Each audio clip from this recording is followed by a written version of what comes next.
happy, or seeing people respond to me and seeing people laugh, or seeing people shake their heads and nods and stuff. So when I knew that media was the place for me, it's when I couldn't think of anything else that I wanted to do.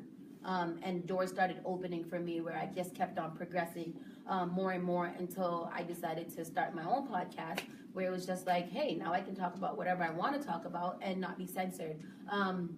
So that's just where I am when I couldn't think of anything other to do than to be in front of people or have people listen to me or make people smile or laugh.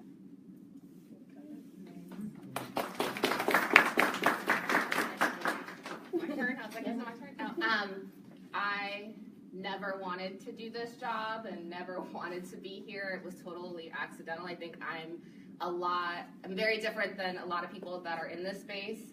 I have been writing since I was 9.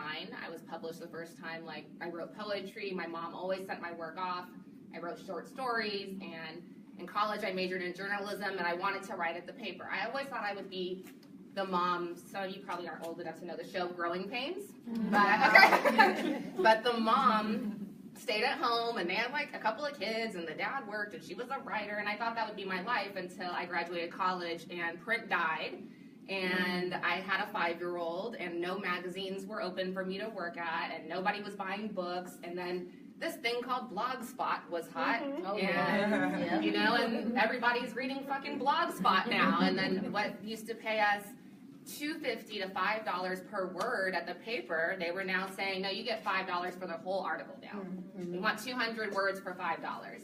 And so I kind of got discouraged. I did marketing with the Girl Scouts for a little while, and then one day, one of my friends, actually the RA from my old building when I was 17, he actually came to me and was like, yo, I know this guy that owns this thing called an online magazine called Kicks on Fire, and they talk about shoes, and you're the only girl I know that knows that much about shoes, and they're hiring. Like, do you want to talk with him? He hit me up on AOL, Instant Messenger. Yeah. Dial up. That should age, the situation, right? So, like, he hit me up on AOL, and he's like, is this you? And it was a picture of me getting married in my sneakers that I guess was on a bunch of forums.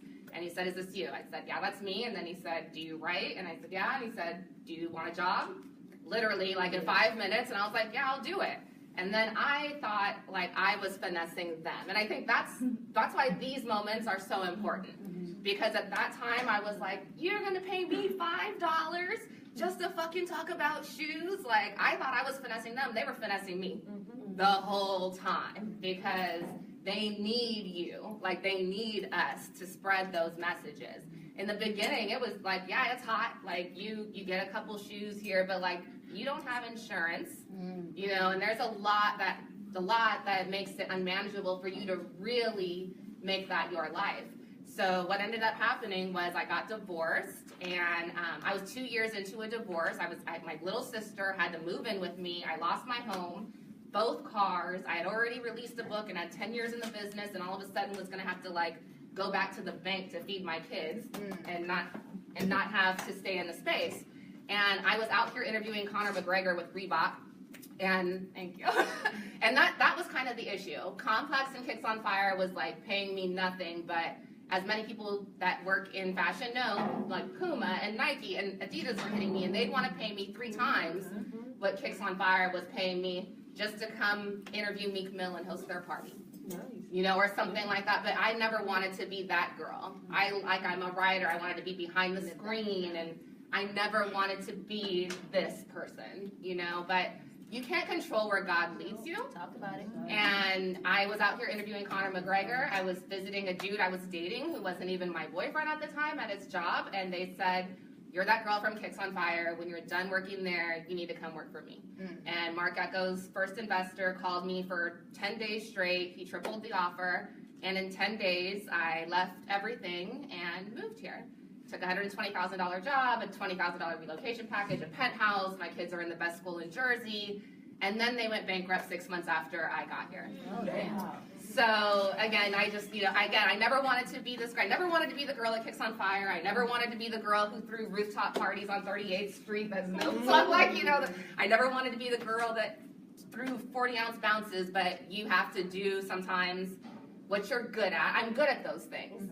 And then so we were going to get evicted, and my boyfriend at the time was like, yo, let's just drop a hat. Like, if we can do it for Nike and Adidas and everybody else, he was a stylist, he was like, we could do it for us and fuck them. Mm-hmm. So we dropped a hat, and we only planned to sell 50. We sold 50 the first day. Double XL called the next week. We were a nylon fader, Double XL inked, and sold $120,000 of 2 hats in 8 months, and then Kanye called him. And now he is with Kanye and Kim Kardashian, and he is, and God is good, right? And I have a brand now that I never imagined I would own. And I'm a designer that I never imagined I would design. And like, I'm doing everything in my power to get back to the words and to get back to the root of who I am. But in the meantime, God is so good bringing these wonderful women, and we're all, I think, in a transitionary period, right? And bringing us together and really kind of changing a lot of the fucked up stuff that maybe we had to go through to make, just to be real with y'all and tell you what it's really like out here. Well, if I can be real, we don't have real time. So if we can